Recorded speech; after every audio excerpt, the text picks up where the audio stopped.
प्रिय भाइयों तथा बहनों, आइए हम लोग ईश्वर को धन्यवाद दें, विशेष रूप से प्रभु यीशु के लिए जिन्होंने अपने प्राण हमारे लिए न्यौछावर कर दिए। आज हम लोग खजूर रविवार मनाते हैं, जब प्रभु यरूशलेम में जाते हैं और प्रभु का भव्य स्वागत किया जाता है यरूशलेम में। और हम देखते हैं कि चालीसा काल में खजूर रविवार से विशेषकर प्रभु यीशु का दुख भोग शुरू होता है और इसको दुख भोग का इतवार भी बोला जाता है, रविवार भी बोला जाता है। और प्रभु विशेष रूप से जो अपने मृत्यु और जी उठने का सफ़र है वो खजूर रविवार से शुरू करते हैं। और हम लोग देखें कि कैसे लोग जो है बहुत ही उत्सुक हैं प्रभु से मिलने के लिए, प्रभु का स्वागत करने के लिए।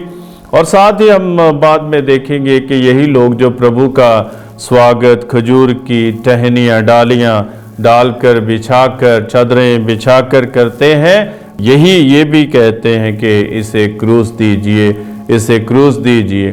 तो हम देखते हैं कि ये एक मानवीय मानसिकता है जिसका प्रदर्शन यहाँ पर है कि जब हम खुश हैं तो हम दूसरों की प्रशंसा करते हैं, उनका सही स्वागत करते हैं।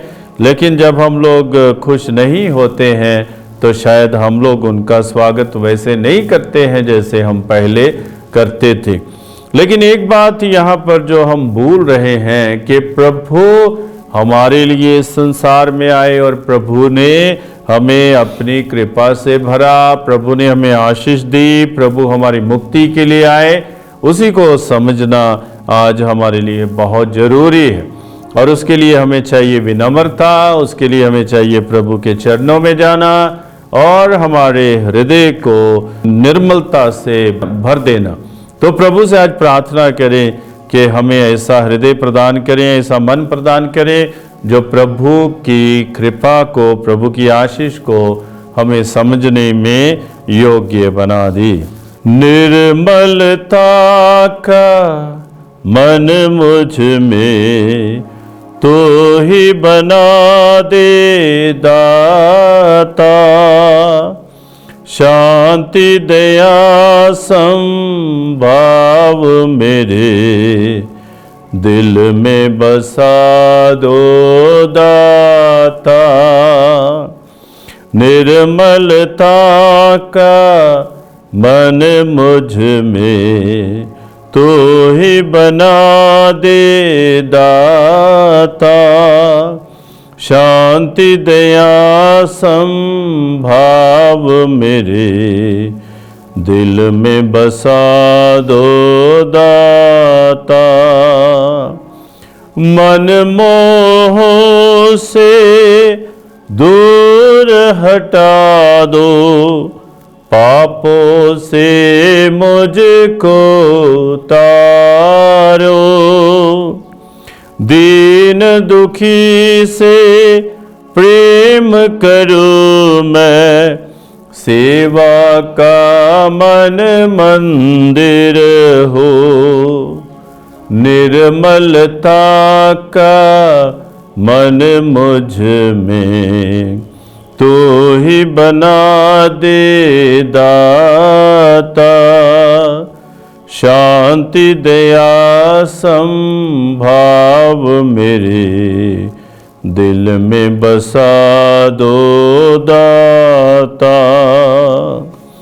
मन भावुक हो, भाव प्रबल हो, दूजों की समझो पीड़ा, सबकी खुशी में मेरी खुशी हो, दुनिया दो पल का डेरा। निर्मलता का मन मुझ में तू ही बना दे दाता, शांति दया संभाव मेरे दिल में बसा दो दाता। प्रिय भाइयों तथा बहनों, आइए हम लोग फिलिपियों के नाम पत्र से पाठ सुनेंगे। 2 अध्याय 6 से 11 वाक्य। यद्यपि यीशु मसीह ईश्वर थे और उनका पूरा अधिकार था कि वह ईश्वर की बराबरी करें, फिर भी उन्होंने दास का रूप धारण कर तथा मनुष्यों के समान बनकर अपने को दीनहीन बना लिया है। और मनुष्य का रूप धारण करने के बाद वह मरण तक, हाँ क्रूस के मरण तक आज्ञाकारी बन गए। और इस प्रकार उन्होंने अपने को और भी दीन बना दिया है।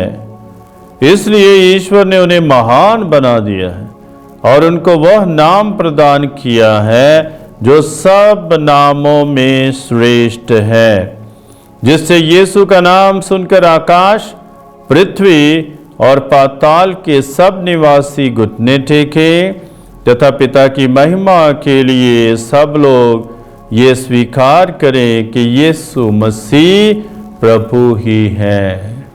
प्रिय भाइयों तथा बहनों, जैसे हम लोग खजूर रविवार मनाते हैं, हम देखें कैसे प्रभु यीशु ने हमारे लिए दुख सहे। प्रभु ने हमारे पापों को अपने कंधों पर उठा लिया। प्रभु हमें बचाने के लिए आए, मुक्त करने के लिए आए, और प्रभु हमारा मार्गदर्शन करते हैं ताकि जो पाप हमने किए हैं उससे मुक्त होते हुए हम पिता ईश्वर से फिर से मेल मिलाप करें और हमारा संबंध पिता ईश्वर से प्रेम भरा हो जाए। और प्रभु जो करुणामय है वो हम पर रहम करे, हम पर दया दिखाए और अपनी करुणा से हमें भी भरे, ताकि हम प्रभु यीशु के साथ चलने के योग्य बन जाएं।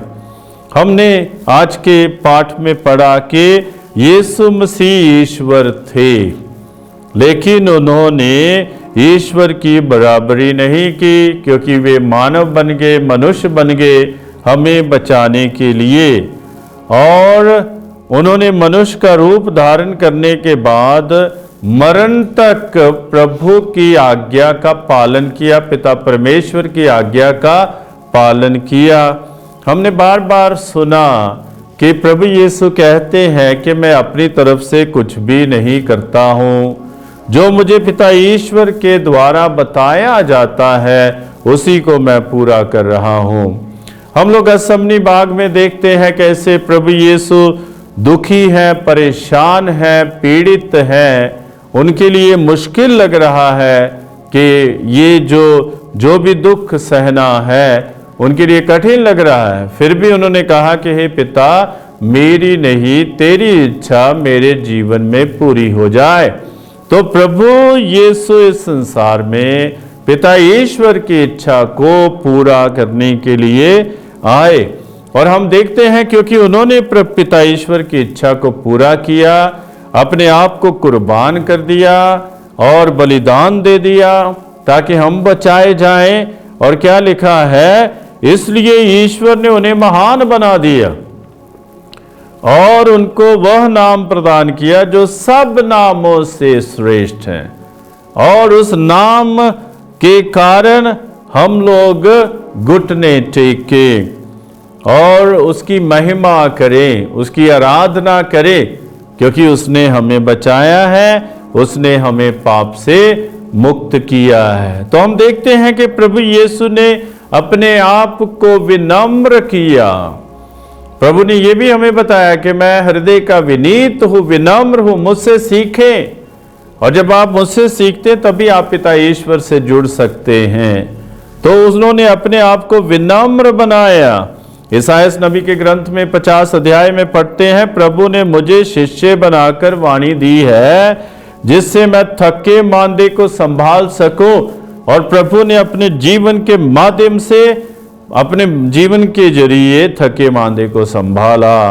वह प्रतिदिन प्रातः मेरे कान खोल देता है जिससे मैं शिष्य की तरह सुन सकूं। प्रभु ने मेरे कान खोल दिए हैं। मैंने ना तो उसका विरोध किया और ना पीछे हटा। मैंने मारने वालों के सामने अपनी पीठ कर दी और दाढ़ी नोचने वालों के सामने अपना गाल। तो ये प्रभु के सेवक के विषय में हम लोग यशायाह नबी में पढ़ते हैं। आगे लिखा है, मैंने अपमान करने और थूकने वालों से अपना मुख नहीं छिपाया। प्रभु मेरी सहायता करता है, इसलिए मैं अपमान से विचलित नहीं हुआ। अपना मुंह पत्थर की तरह खड़ा कर लिया। मैं जानता हूं कि अंत में मुझे निराश नहीं होना पड़ेगा। तो यही यशायाह नबी के ग्रंथ में हम लोग प्रभु के सेवक के विषय में पढ़ते हैं कि अंत में मुझे निराश नहीं होना पड़ेगा। भले ही समाज की नजर में, संसार की नजर में प्रभु क्रूस पर मर गए, लेकिन जो फिलिपियों के नाम पत्र में आज हमें बताया जा रहा है कि उनको सबसे श्रेष्ठ नाम दिया गया, जिससे यीशु का नाम सुनकर आकाश पृथ्वी और पाताल के सब निवासी घुटने टेकें तथा पिता की महिमा के लिए सब लोग ये स्वीकार करें कि यीशु मसीह ही प्रभु है। तो हमें ये समझना है कि प्रभु यीशु अपना जीवन हमारे लिए न्योछावर करते हैं। ये समझने की बात है। प्रभु ने हमारे लिए दुख सहा है, प्रभु ने हमारे लिए अपमान सहा है, प्रभु ने हमारे लिए ही अपना मुख नहीं छिपाया। तो प्रभु ने जो कुछ भी किया, प्रभु यीशु ने हमारे लिए किया है, ताकि हम मुक्त किए जाएं, ताकि इंसान मुक्ति प्राप्त करे। और आज जब हम लोग दुख भोग का इतवार मनाते हैं, उस महान कुर्बानी को हम लोग याद करें। उस महान कुर्बानी को हम लोग अपने हृदय में बसाएं कि प्रभु ने मेरे लिए अपने प्राण न्योछावर किए, प्रभु मेरे लिए मर गए, प्रभु मुझे बचाने के लिए मर गए। प्रभु की ये जो यात्रा है यरूशलेम से भले ही शुरू होती है, लेकिन हम देखते हैं कि इस यात्रा के साथ ही दुख भी प्रभु के जीवन में शुरू हो जाते हैं। भले ही लोगों ने बहुत स्वागत किया, भव्य स्वागत किया, और वही लोग बाद में कहते हैं इन्हें क्रूस दीजिए, इन्हें क्रूस दीजिए। हम कितने स्वार्थी हैं, हम कितने स्वार्थी हैं। हम याद करें मिस्र देश से जब इस्राएली लोगों को निकाला जा रहा था और प्रभु उनका मार्गदर्शन कर रहे थे, और जैसे ही लोग बाहर निकलते हैं और ये देखते हैं कि जैसे वो वहाँ खाते पीते थे, शायद उनको वो नहीं मिल रहा था, क्योंकि उजाड़ था, जंगल था और खाने का अभाव था। लेकिन वे इन बातों को समझ नहीं पाए कि प्रभु हमें मुक्त कर रहे हैं। वे फिर भी खाने के पीछे लगे हुए थे कि हमें तो ये नहीं मिल रहा है, वो नहीं मिल रहा है, और प्रभु के खिलाफ बुनबुनाते हैं लोग, प्रभु के खिलाफ बुनबुनाते हैं। कितना प्रभु ने अच्छा किया कि गुलामी की दास्ता से उन्हें मिस्र देश से निकाला, फिर भी प्रभु के खिलाफ बुनबुनाते हैं। तो आज भी हम देखते हैं कि यही लोग जो प्रभु के सामने खजूर की डालियां बिछाते हैं उसका स्वागत करने के लिए, यही लोग बाद में कहते हैं इसे क्रूस दीजिए, इसे क्रूस दीजिए। हम अपनी मुक्ति की दास्ता को भूल जाते हैं कि प्रभु यीशु हमें बचाने के लिए आए, और प्रभु यीशु हमें बचाते हैं। जब भी हमारा स्वार्थ पूरा नहीं होता है तो हम बुनबुनाना शुरू कर देते हैं, हम प्रभु के खिलाफ बोलना शुरू कर देते हैं, हम उनके जो भेजे गए दूत हैं उनके खिलाफ बोलना शुरू कर देते हैं, जिनको उन्होंने इस संसार में भेजा है, जो संदेश वाहक है, उनके खिलाफ हम लोग बोलना शुरू कर देते हैं। क्यों? क्योंकि मेरा स्वार्थ जो है पूरा नहीं हुआ है। लेकिन हम लोग इससे ऊपर उठें, अपने स्वार्थ को दूर करें और ये देखें कि प्रभु यीशु ने कैसे निस्वार्थ होकर मुझे बचाया है। ये समझने की बात है हमारे जीवन में कि प्रभु ने मुझे बचाया है, प्रभु ने पापों से मुझे बचाया है, प्रभु ने नरक की आग से मुझे बचाया है, प्रभु ने मेरा उद्धार किया है, प्रभु ने मुझे मुक्त किया है। तो आज जब हम लोग खजूर रविवार मनाते हैं, हम इस पर भी मनन चिंतन करें। यदि खजूर इतवार का सकारात्मक पहलू है तो खजूर इतवार का नकारात्मक पहलू भी है, दोनों ही है कि प्रभु हमारे लिए जीवन कुर्बान करते हैं। और कौन इसका कारण बनता है? हम ही लोग जो है इसका कारण बनते हैं। कैसे कारण बनते हैं? हम लोग जो है जब जो चाहते हैं वो नहीं मिलता है तो हम प्रभु के खिलाफ होते हैं। हम बार बार वचन में पढ़ते हैं कि हमें सही बात बताई जा रही है, प्रभु के द्वारा सही बात बताई जा रही है। ये नहीं कि प्रभु ने कुछ भी गलत किसी को कहा, लेकिन लोग चुनौती प्रभु की जो है उसको स्वीकार नहीं करना चाहते हैं। प्रभु कहते हैं कुमार्ग छोड़ो, प्रभु कहते हैं दुष्टता को छोड़ो, प्रभु कहते हैं अच्छे बनो, प्रभु कहते हैं आप दूसरों को आशीष दो, प्रभु कहते हैं आप एक दूसरे से प्रेम करो, एक दूसरे को क्षमा करो। लेकिन हम अपने आप में असमर्थ समझते हैं, इसलिए हम लोग ने प्रभु को ही क्रूस में चढ़ा दिया। क्यों? क्योंकि हमने स्वीकार नहीं किया, प्रभु को स्वीकार नहीं किया, इसलिए प्रभु को दुख दिया। तो आज हम समझने की कोशिश करें कि प्रभु मेरे लिए इस सफर को शुरू करते हैं जो खजूर इतवार से शुरू होता है। हम देखेंगे बीच में कैसे जो पेतरुस हैं वो भी प्रभु का तिरस्कार करेंगे, वो अपने होते हुए भी वो छोड़ देंगे। और हम ये भी देखते हैं कि प्रभु फिर उसे ढूंढते हैं, उसे प्राप्त करते हैं। जब प्रभु यीशु उन्हें देखते हैं और वे रोना शुरू करता है, इतना भयंकर, और पश्चाताप करता है।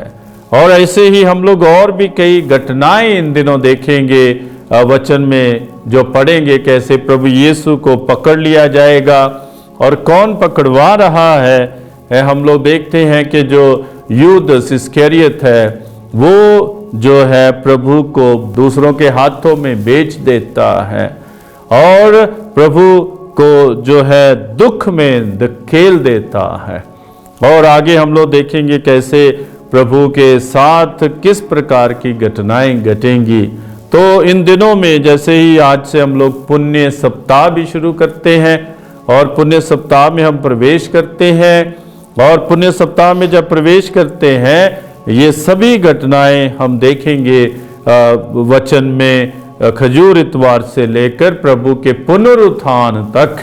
हम लोग बीच में क्या क्या होता है, कैसे कैसे कुछ लोग साथ चलते हैं और जो ज़्यादातर लोग हैं वो साथ नहीं चलते हैं, कुछ लोग डरते हैं, कुछ लोग प्रभु के साथ खड़े नहीं होना चाहते हैं। ये आजकल की जो हमारी समस्याएं हैं, परेशानियां हैं, उस समय भी वैसी परेशानियां थी। यदि पिलातुस चाहता तो वो सच को समझते हुए, सत्य को समझते हुए प्रभु को छोड़ सकता था, लेकिन उसमें इतनी हिम्मत नहीं थी। वो चाहता था कि उसका नाम रहे, क्योंकि यदि वो प्रभु यीशु को छोड़ देता तब लोगों की नजरों में वो गिर जाता, और वो गिरना नहीं चाहता था, वो अपने नाम को रखना चाहता था।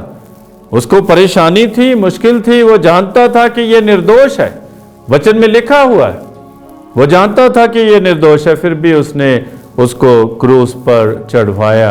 और इसके माध्यम से यूदास इस्करियोत के माध्यम से जिसने उसको बेचा, और पेतरस ने उसका तिरस्कार किया, और बाकी सभी शिष्य जो है प्रभु को छोड़कर भाग जाते हैं। हम मनुष्य लोग कितने स्वार्थी हैं, हम अपने शरीर का सोचते हैं, हम आत्मा का नहीं सोचते हैं। प्रभु तो हमारी आत्मा पर राज करने के लिए संसार में आए हैं, ताकि हमारी आत्मा बच जाए और ताकि हम लोग प्रभु के सही शिष्य बन जाए। इसलिए प्रभु इस संसार में आए। आइए हम लोग पापों को छोड़ें, गुनाहों को छोड़ें, प्रभु के दुख भोग में भाग लें, और हम कभी भी प्रभु के साथ दुखित होने से परहेज ना करें। यदि हम पर भी अत्याचार होते हैं तो हम भी खुशी से सहन करें, हम भी खुशी से सहन करें। हर ख्रिस्तीय जो है प्रभु यीशु का शिष्य है, और यदि कोई भी अत्याचार हम पर आता है तो हम उससे भागे नहीं, लेकिन हम भी उसको सहन करें, खुशी से सहन करें।